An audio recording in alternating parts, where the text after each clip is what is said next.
विचार लेकर एकनाथ शिंदे जी जा रहा है बाला साहब ठाकरे जी के। So let's ask Sanjay Dwivedi साहब। Yes, संजय द्विवेदी साहब इस वक्त हमारे साथ हैं, उद्धव ठाकरे सेना के। संजय द्विवेदी जी नमस्कार।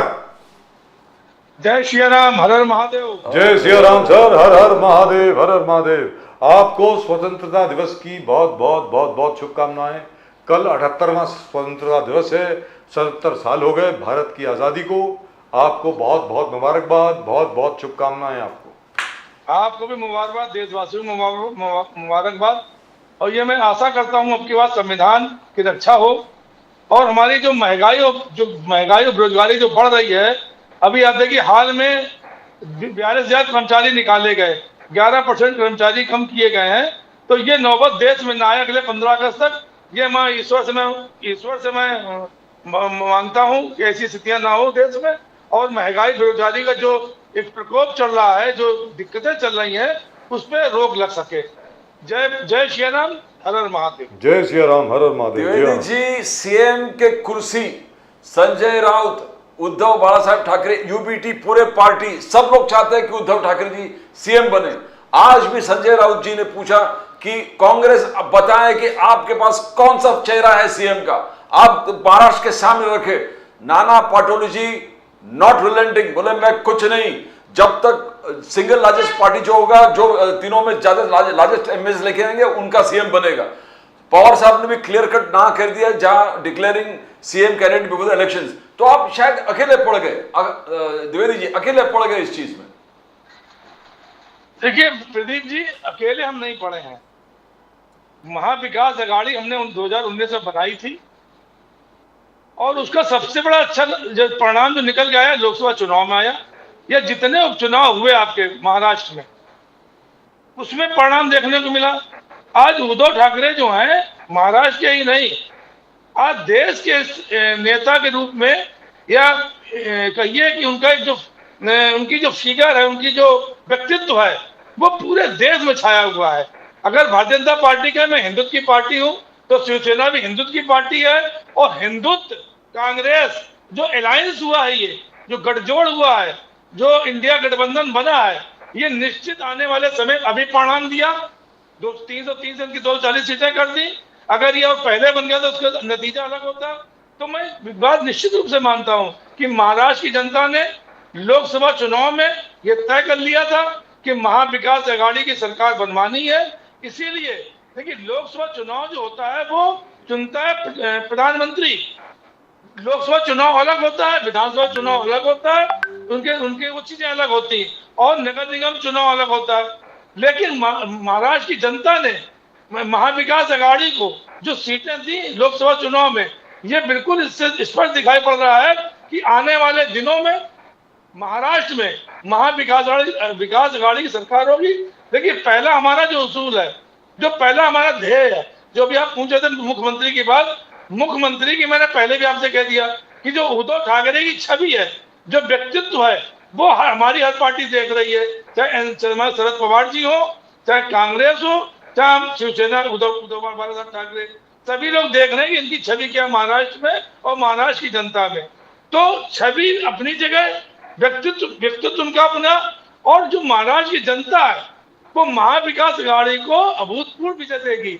जो इन्होंने जो पिछली बार उन्होंने जो विधायक काट लिए थे, जो विधायक तोड़ लिए थे एनसीपी और शिवसेना से, अब की बार ये हिम्मत नहीं दिखा पाएंगे।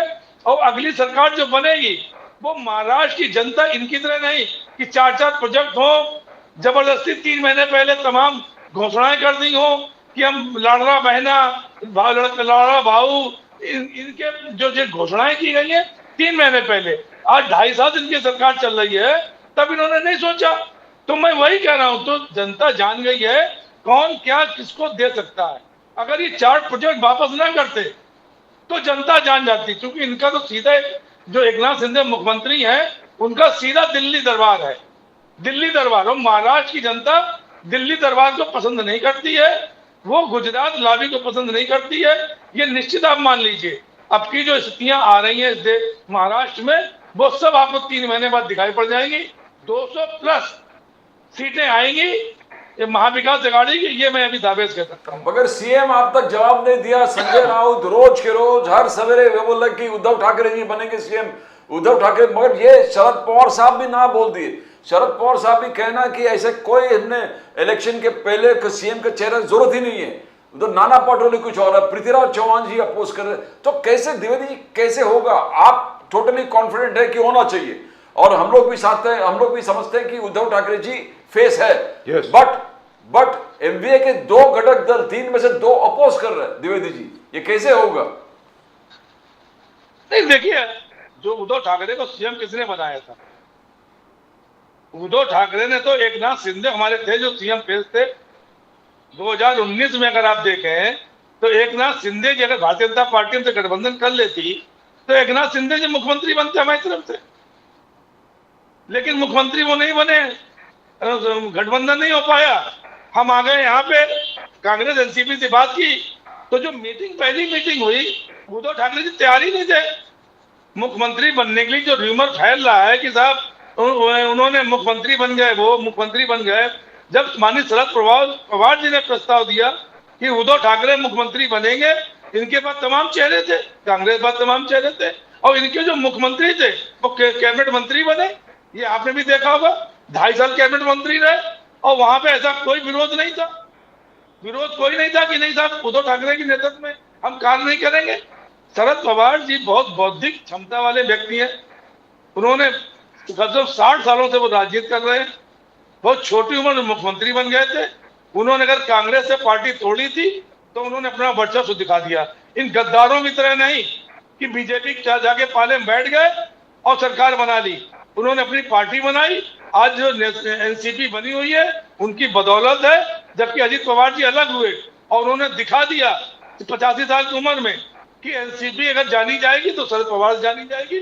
तो मैं वही आपसे कहना चाह रहा हूँ कि जो मुख्यमंत्री वाली बात है वो आप निश्चित समझ लीजिए, मुख्यमंत्री तय है, चाहे कांग्रेस हो। लेकिन द्विवेदी साहब ये बताइए, सबसे बड़ी बात यहाँ पर ये बनती है कि पेमेंट जो है वो शुरू हो जाएगी अभी, अब बल्कि आज से शुरू भी हो गई है, शायद थोड़ी बहुत रिलीज भी हो गई है पेमेंट लाडली बहना स्कीम के लिए। 2 दिन के बाद 17 तारीख को सब लोगों को पेमेंट मिलनी शुरू हो जाएगी। तकरीबन टारगेट है कि 1 से 1.5 करोड़ महिलाओं को ये पेमेंट मिलेगी। उसके बाद भी आपको लगता है कि लोग आकर के आपको वोट देंगे? देखिए बजाज जी, मैं एक चीज कहता हूँ, जो मैं महाराष्ट्र का जो मैं देख रहा हूँ, पूरा चुनाव देख रहा हूँ, आपकी बात 1% सच भी हो सकती है। 1 से 1% वोट हमारा मतलब हमसे निकल जाए, लेकिन वही 5 से 7% वोट जो है वो सिर्फ महाविकास अघाड़ी सरकार बनाने के लिए जो बढ़ रहा है, जो अभी जैसे लोकसभा चुनाव में जो हमारा परसेंटेज ऑफ वोट था उससे लगभग 5-7% वोट बढ़ेगा।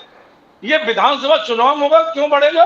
वो इसलिए बढ़ेगा कि महाविकास अघाड़ी का मुख्यमंत्री महाराष्ट्र की जनता देखना चाहती है, क्योंकि भारतीय जनता पार्टी ने जो तोड़फोड़ कार्य किया, जो विधायक तोड़े, चाहे शिवसेना तोड़े हो, चाहे एनसीपी तोड़े हो, पार्टी का नाम तक इन्होंने दे दिया।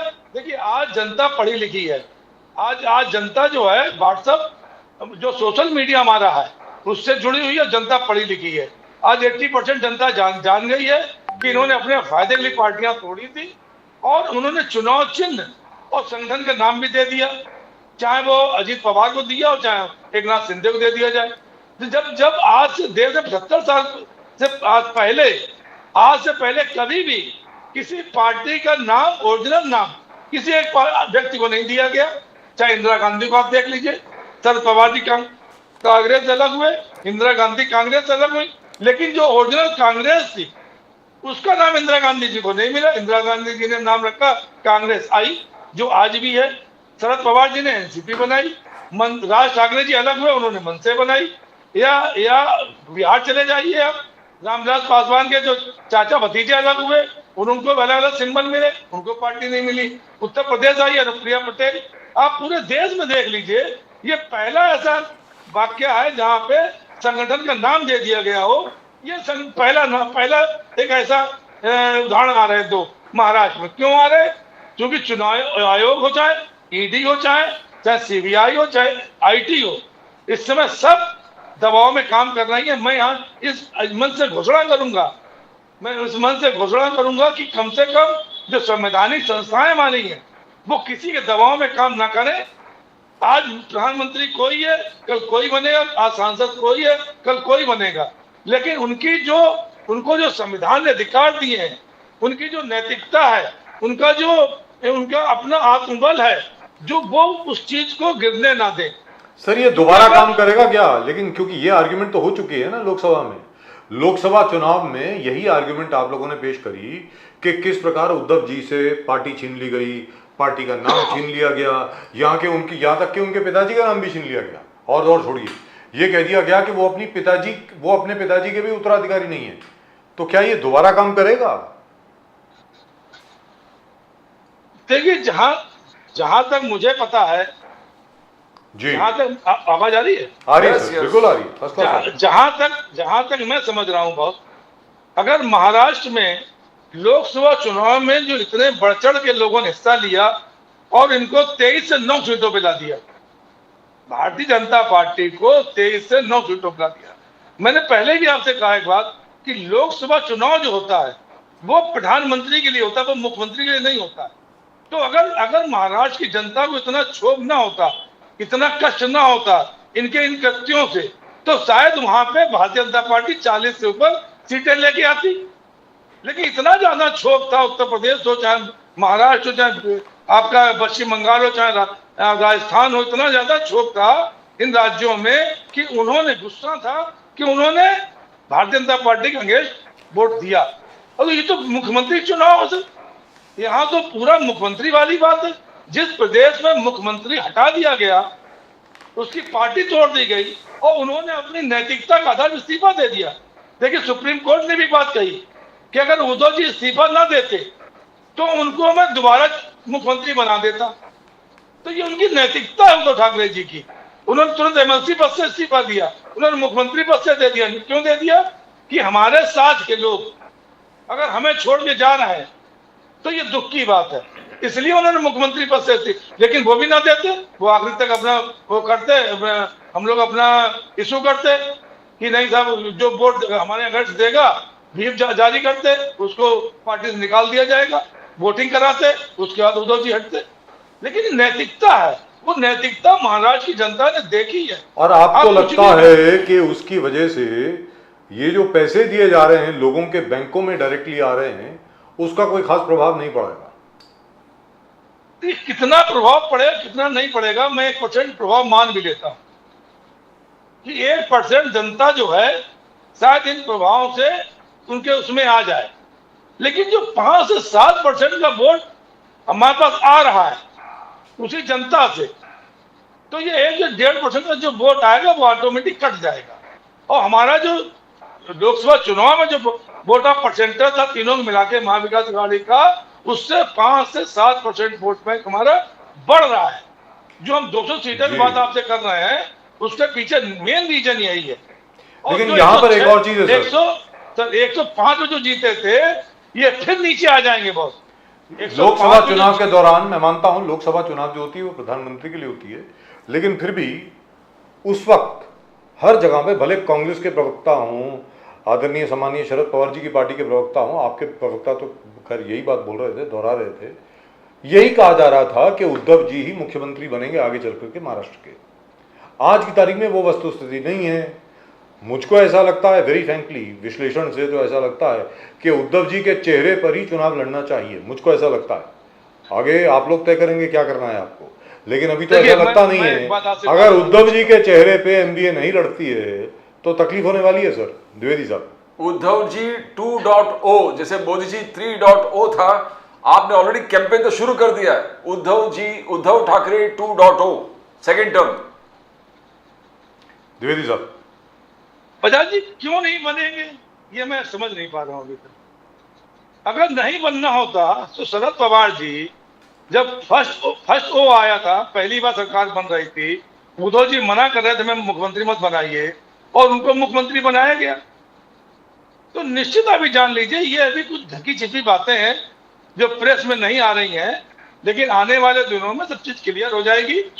किसके नाम पे चुनाव लड़ा जाएगा अभी समय है, अभी चलने दीजिए, इस बात को चलने दीजिए। लेकिन आने वाले समय में जब चुनाव शुरू होगा तो निश्चित आप मान लीजिए कि तीनों पार्टियां एक साथ मिलके और अपना मुख्यमंत्री का चेहरा तैयार कर देख लेंगी, और उसमें जो चेहरा निकल के आएगा इस महाराष्ट्र में, वो महाराष्ट्र में चेहरा दो ही है, या तो शरद पवार जी हैं या उद्धव ठाकरे जी हैं।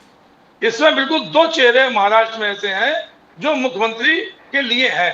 अभी कांग्रेस भी मुख्यमंत्री के लिए इतना ज्यादा वो नहीं करेगी, क्योंकि वो जानती है कि गठबंधन में अगर हम हैं और उस गठबंधन में अगर हमको फायदा मिला लोकसभा में, तो आज हमारे चुनाव जो होने जा रहे हैं, इस गठबंधन का फायदा हमको इसमें मिलेगा।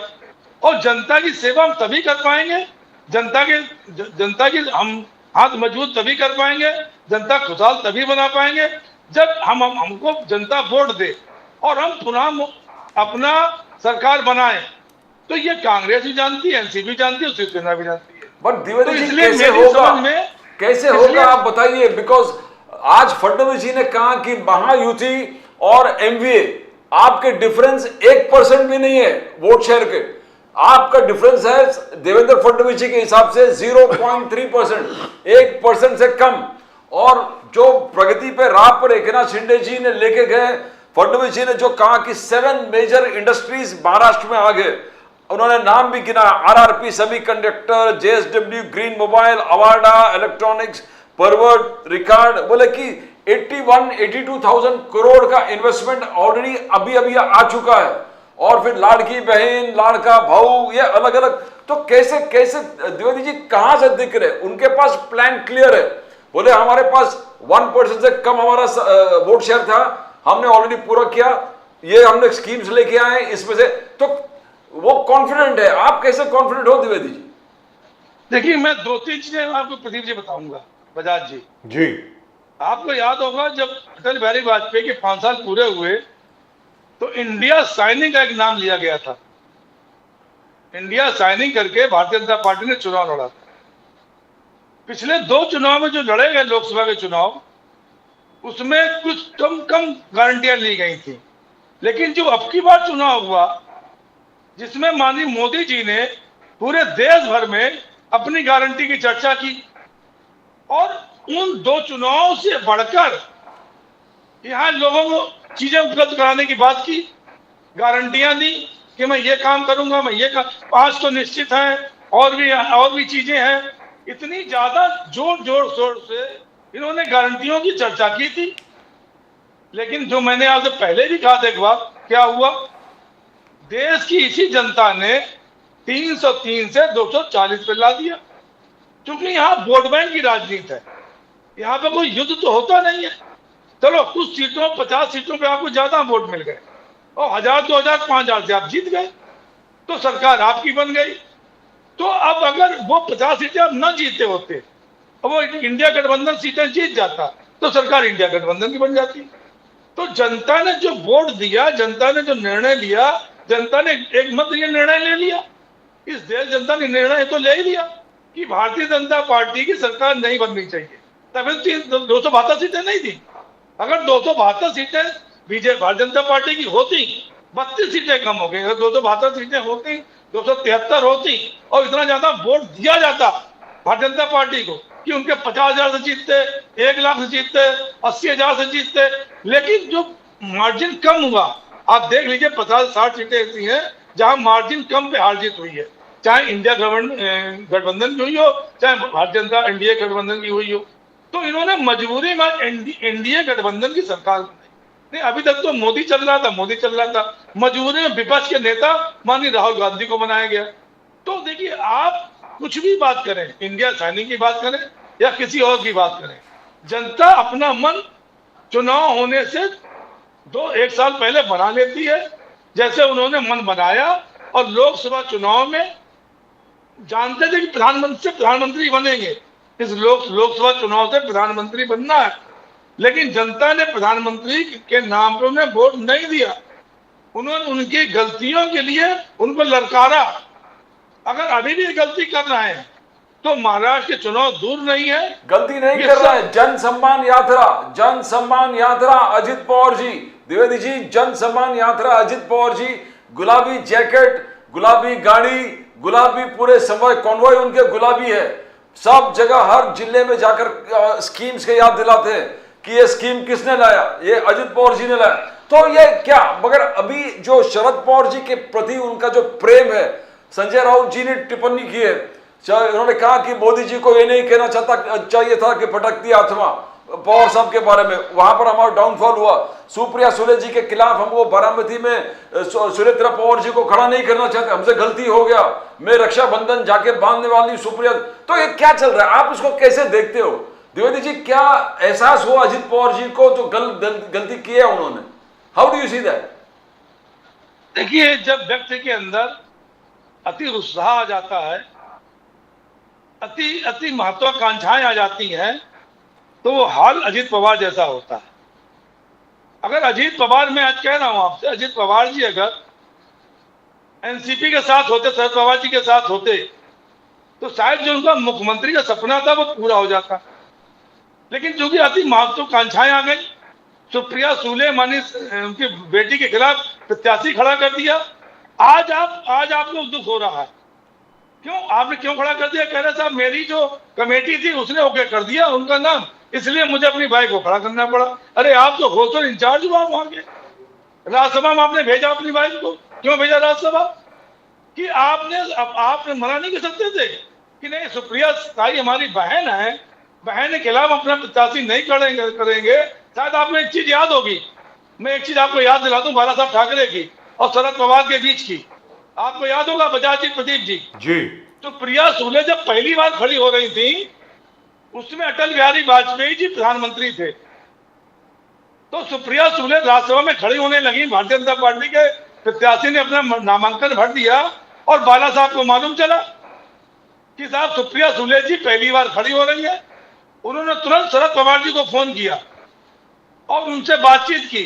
तो वो बोले, शरद पवार जी, भाई हमने इसलिए बोले, हमको क्यों नहीं बताया आपने कि सुप्रिया ताई जी खड़ी हो, सुप्रिया ताई खड़ी हो, लड़की बेटी मेरी खड़ी हो रही है? बोले नहीं, मैंने इसलिए नहीं बताया कि साहब आप गठबंधन में है तो आप ऐसा कुछ कर नहीं पाएंगे, मतलब नहीं हो पता, आपके लिए दिक्कतें आ जाती। उन्होंने करना, सुप्रिया सुले निर्विरोध चुनी जाएंगी। उन्होंने तुरंत अटल बिहारी वाजपेयी से बात की और आप चुनाव में याद कर लीजिए, पहला चुनाव सुप्रिया ताई सुले जी निर्विरोध राज्यसभा पहुंची थी और भारतीय जनता पार्टी ने अपना प्रत्याशी वापस ले लिया था। तो ये चीजें इस देश में है, ऐसा नहीं है। इंदिरा गांधी को देखिए, अटल बिहारी वाजपेयी को उन्होंने ग्वालियर से बुलाया 1971 युद्ध में। राजीव गांधी ने अटल बिहारी वाजपेयी की अस्पताल में इलाज कराया था बाहर विदेश में जाके। तो अभी भी ऐसा है। तो जो अजित पवार जी कह रहे हैं कि उन्होंने अति महत्वाकांक्षा में, अब उनकी समझ में आ रहा है कि ना राम मिले ना रहीम मिले और हम तो सूली पटक गए।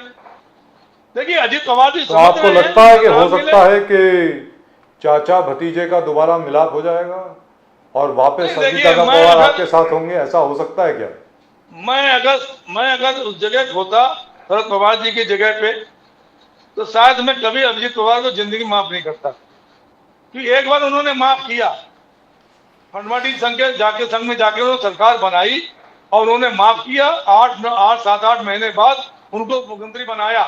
देखिए कितने महान व्यक्ति हैं शरद पवार जी की। अगर आप महानता सीखना चाहें, देखना चाहें, तो उन्होंने उसके बाद ही बनाया उनको मुख्यमंत्री। और वही उप मुख्यमंत्री जो है, उनकी पार्टी तोड़ के, उनके विश्वास को ठग के अगर पार्टी छोड़ के जा रहा, तो मैं तो नहीं समझता हूं कि चाहे सिंधिया गुट हो, चाहे अजीत दादा पवार की साथी बराती हो, इनको शिवसेना या एनसीपी दोबारा वापस ले।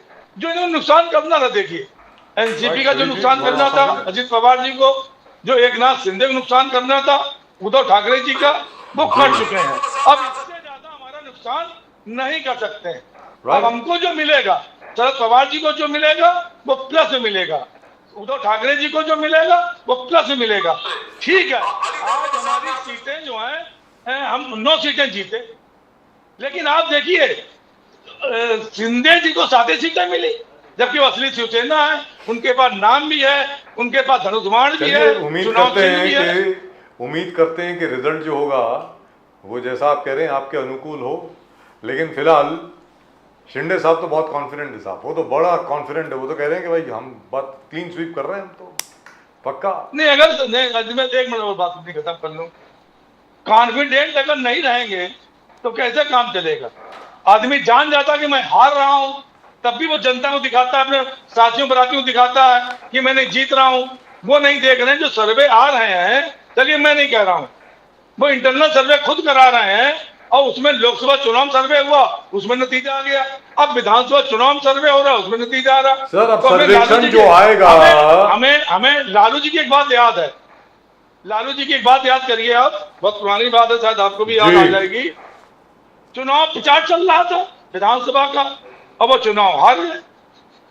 तो एक पत्रकार ने पूछा, आप तो मार बिल्कुल तब बिल्कुल कह रहे थे मैं जीत रहा हूं, मैं जीत रहा हूं, मैं जीत रहा हूं, और मैं सरकार बनाऊंगा, सरकार बनाऊंगा। उन्होंने पत्रकार से कहा, भाई अगर मैं कह देता मैं नहीं जीत रहा हूं और मैं बैठ जाता, तो जो हमको इतनी सीटें मिली हैं, जो हमारे जो कार्यकर्ता, जो हमारे नेता हमको लेके आगे चल रहे थे, वो सब घर बैठ जाते। तो हमको तो आखिरी तक ये जोश में रहना है कि हम जीत रहे हैं। सर, जिन सर्वेश की आप बात कर रहे हैं, सर्वेक्षण की जो आप बात कर रहे हैं, वो पहले के हैं। अब देखते हैं कि वो क्या कहेंगे। ये लाडली बहन योजना की जो पेमेंट जब जाएगी लोगों के बैंक अकाउंट में, उसके बाद क्या होगा सर्वेक्षण, वो बताएगा असलियत क्या है। I hope something good comes out of it. उम्मीद करते हैं कुछ अच्छा ही हो। लेकिन फिलहाल द्विवेदी जी, बहुत बहुत धन्यवाद आपका हमारे साथ जुड़ने के लिए। आपको एक बार फिर स्वतंत्रता दिवस की बहुत बहुत शुभकामनाएं। Thank you so much sir, thank you very much. जय सिया राम, हर हर महादेव। जय श्री राम, जय भवानी, जय जय भवानी, जय भवानी। तो Pradeep ji, I think they are underestimating the effect of the Ladli Behan Yojana. I think Sir, it's going to be, I mean, the way it's like a storm in Maharashtra. Yes. Ladki Behna. We actually underestimated it, but आप देखो जो under current चल रहा है, every woman who's poor is going for that. They're going for it, and it's spreading like fire. so why should they not vote for the man who's giving them that? Exactly. सीधी बात है ना sir. अगर people who are not so much connected with news, Yes. they are talking about, जो poor woman के बात करो, they are talking about लाडली बहन scheme, नहीं हमको रजिस्टर करना, इधर उधर भाग रहे हैं। I mean, बहुत सारे क्या प्रॉब्लम, द प्रॉब्लम इज, इसलिए we're talking to Hegde ji also, ये सब जगह वो ऑनलाइन भर नहीं पा रहा है। A person who doesn't have a mobile, अभी बहुत सारे गरीब है, तो गरीब है इसलिए उनका घर में इंटरनेट नहीं होगा, उनके घर में अलग अलग जो फैसिलिटी, या तो फिजिकली आप फॉर्म भर के दे दो, उसके तो देखो कतार उस तरफ है, और दूसरी चीज है, शायद फॉर्म भरना ना आता हो, नहीं आता हो। और दूसरा सर, हाउ पुअर वुमन कान अपने मोबाइल पर वो करके नेट के माध्यम से कनेक्ट नहीं कर पाते, बिकॉज उनके पास ना इंटरनेट कनेक्शन है ना। These are real practical problems. There is no proper net connection where she can connect from her mobile, or most of the poor women don't have mobiles actually, frankly speaking, they must be having, but जो गरीब strata का हम बात कर रहे हैं, क्या simple mobile है, और क्या वो आधार कार्ड से कनेक्टेड है, क्या वो बैंक से कनेक्टेड है, ये this is all a big thing, you know how he manages, but there's an undercurrent and all women are going for it. Pradeep ji, I personally think this is going to be a huge game changer. बिल्कुल बिल्कुल, especially for Mr. Eknath Shinde. yes. Now it all depends upon the BJP and Mr. Ajit Dada Pawar how they exploit it, because which means they will have to support Eknath Shinde totally. That's it. They don't have a choice right now. तो एकनाथ शिंदे जी ने ये जो लड़की बहना scheme जो लेकर के आए हैं, सीधी सादी बात है, उसके बाद अब MBA के लिए बहुत मुश्किल होने वाली है। इतना आसान नहीं होगा साहब।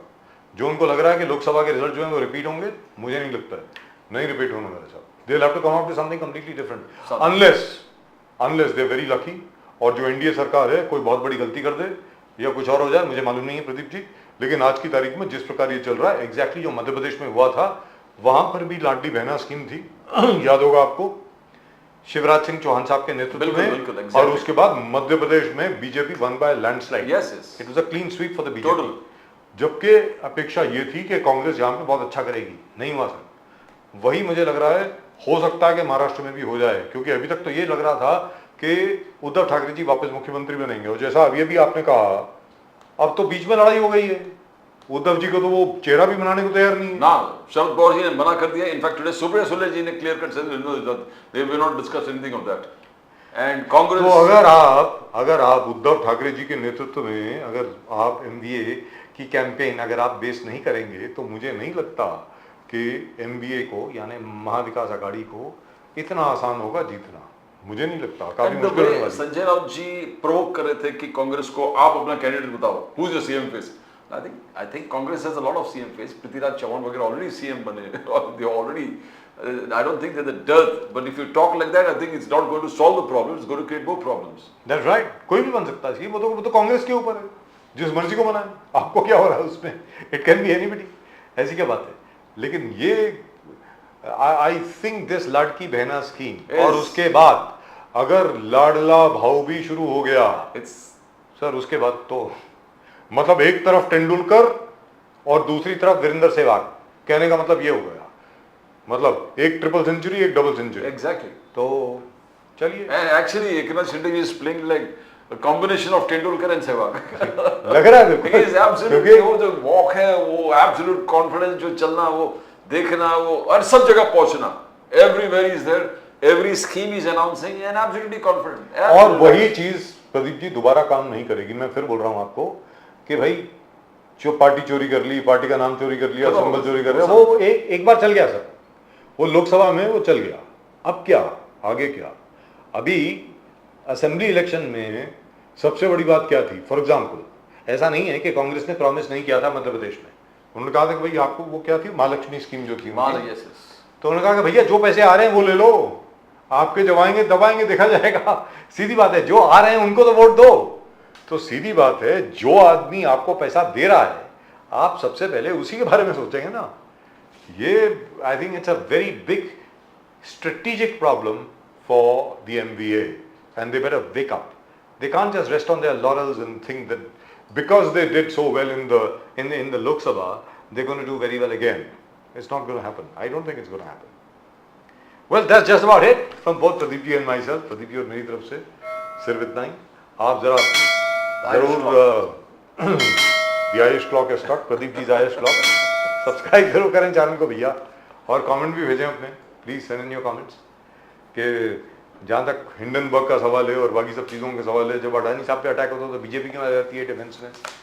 जैसे Farooq, this is a very valid question that Farooqui साहब आस्क्ड कि आपको तो ये बोलना चाहिए अगर कुछ गलत है तो यार इंक्वायरी करो ना, हमसे क्या पूछ रहे हो?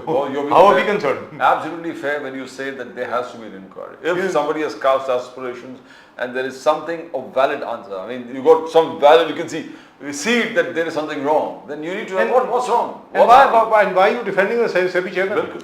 Did she declare that he was a interested party in the growth of the Adani group? My point is she didn't. So why didn't she? So she should perhaps recuse herself. और वो अंबेडकर साहब कह रहे हैं that she recused herself from the investigation. Initial reports everywhere that she's recused herself from that. But she remained chairman. सीधी सादी बात है, अभी भी she is the chairman. Still the chairman. And she was a whole-time member earlier.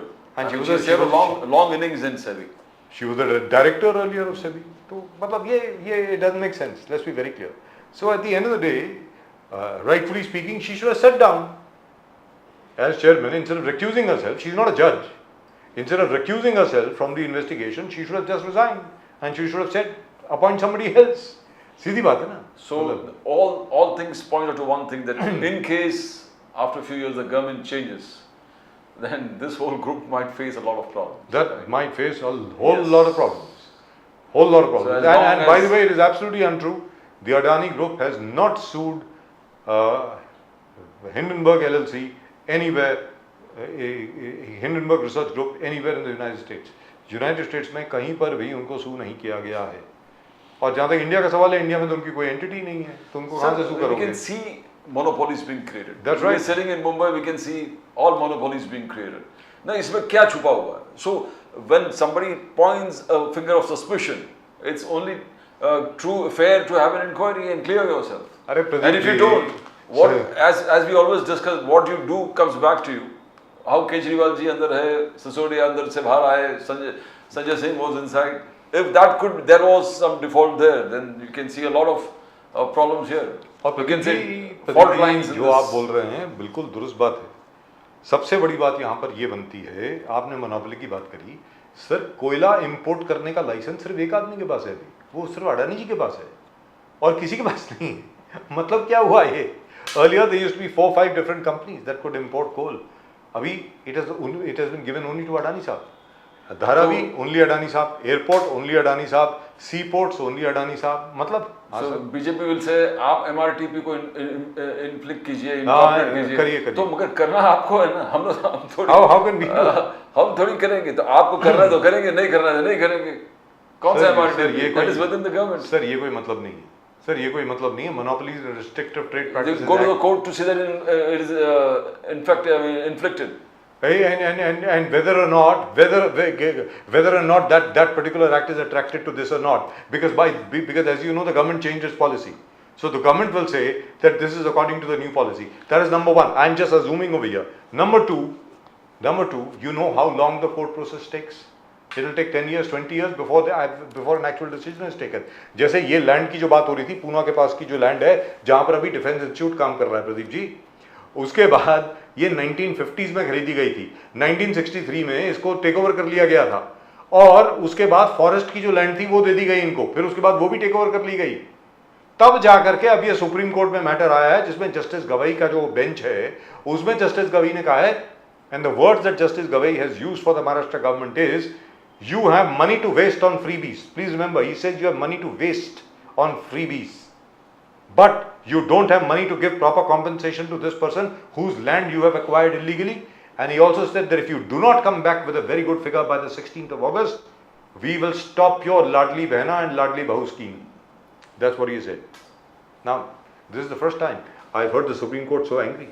Matlab, this is Gawai Sahab. See, only one person stands where this government is concerned. It is Prime Minister Modi. All the people's trust, all the people believe that he is sincere, all the people believe that he is out to do good for the country. So as long as this works, as long as Modi magic works, everything works. And when it fades, Everything it just- fails. Everything it just will collapses. fall down. Everything will collapse. That's right. He's the only man that is the difference. It's like the Night King in Game of Thrones. Yes. The Night King goes, If he the falls, entire army goes. everybody falls. That's right. Now, but the only thing is that as far as this particular thing is concerned, very frankly speaking, we are in the 77th year of independence, Pradeep ji. 78वां Independence Day है कल. We should be more matured. An attack on Adani is not an attack on India. Let's be very clear. We should be very rational. कि ये अगर बात हो रही है, and by the way, कोई कुछ भी कह ले, वो अडानी अंबानी जो है ना A1 A2 जो राहुल गांधी साहब ने कहा है, वो लोगों के बीच में फैल गया है। आप कुछ भी It कर is apparent. We can see it. And we can see it and we can sense that something is wrong here. क्या एयरपोर्ट भी आप दोगे उनको, पोर्ट भी आप दोगे, फिर अलग अलग एनर्जी भी आप दोगे, आप विंड मिल जो वो भी आप, तो क्या बचा है? सब कुछ आप दे रहे हो। सर सोलर तो भी क्या उनके पूरे पास, देश में कोई नहीं है? विंड मिल भी उनके पास, सोलर भी उनके पास, आपका हाउसिंग जो भी आप दे रहे हो, हाउसिंग भी, बिजली का बिल भी वहीं से आ रहा है, मतलब क्या है? विदेशी पोर्ट भी दे रहे हो, इस देश सब का कुछ। पोर्ट भी दे रहे हो, विदेशी। So nothing is wrong. There are fault lines, but as long you got that man there, Prime Minister Modi, everything is okay, and then But If he fades away. the other part that we talked about, the attacks on our armed forces, on the soldiers, we really need to do something. It needs to be taken very seriously. Some retaliation has to happen, Pradeep ji. Unless some retaliation happens, this won't stop, because up till now we are only playing defense. जब तक आप offence में नहीं जाएंगे, आपको मालूम है उनके अड्डे कहाँ पर हैं, कहाँ से आ रहे हैं, किस जगह आ रहे हैं, अटैक कीजिए। The whole country stands by you. मेरा कहना है पूरा देश आपके साथ है, कोई ऐसा शख्स नहीं होगा जो आपके साथ नहीं होगा। अगर आप आज जो आतंकवादियों के अड्डे हैं, जहाँ से आतंकवादी हम पर हमला कर रहे हैं, अगर आप आज उनको वहाँ पे ख़त्म करने की कोशिश करें, फौज को अंदर भेजें या कुछ भी करें, पूरा देश आपके साथ होगा, और तो और छोड़ी पूरी दुनिया आपके साथ होगी। Well that's just about it from both Pradeep ji and myself. आप सबको एक बार फिर स्वतंत्रता दिवस की बहुत बहुत बहुत बहुत शुभकामनाएं। बहुत शुभकामनाएं। और जैसा कि अभी बात हो रही थी, उम्मीद करते हैं महंगाई से आज़ादी, बेरोजगारी से आज़ादी, जुमले से आज़ादी जी, कांग्रेस लाइंस, और हर सिर के ऊपर छत हो, हर नल में से जल असल में आए, उम्मीद करते हैं ऐसा ही हो। मित्रकाल से आज़ादी। और जहाँ तक के किसानों का सवाल है, किसानों को असल में एमएसपी मिले, एमएसपी ना भी मिले तो उसके आसपास मिले, और उनको जो मिलना चाहिए वो मिले, उम्मीद यही करते हैं। And there should be less pollution. But now Pradeep ji, some a new very disturbing report has come out that in all the salt and sugar produced in India there are microplastic particles. So we are in for it. What have we done to ourselves? But anyway, if we go on, we can go on all night. No stop. But that's just about it. When once again, happy Independence Day to all of you. From the entire team at Nation Now, आप सबको नमस्कार.